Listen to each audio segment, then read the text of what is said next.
guys, Chris here with Super Savvy Travelers. Hey, while I've got you here, let's talk trash in Italy.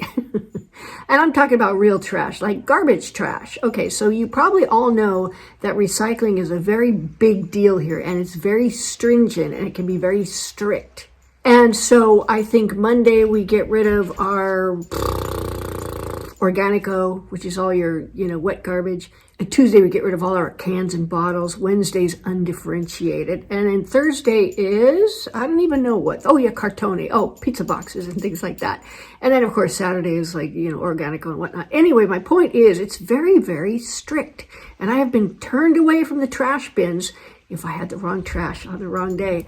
So this morning I got a summons from the office here in my HOA, and I'm like, ooh, I wonder what that's about, and I'm going, is it possibly a multa, meaning a speeding ticket? Well, maybe. If that's the case, I just have to go pay it. That's fine.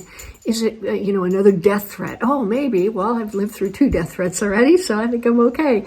But the thing that crossed my mind that had me terrified was maybe somebody was going to go, Chris, we went through your undifferentiated trash and we found some paper and a can. That's where my mind went. It turned out that the machine was broken, so I had to pay my HOA fees in cash, which is really, I was so relieved. I'm like, oh, thank God they didn't find something in my undifferentiated trash that would make me banned from the trash bins forever.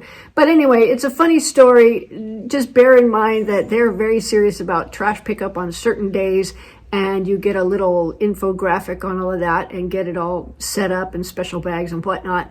But it's doable and it's learnable, and sooner or later you get the hang of it. So there you go, guys. Trash in Italy. See you soon.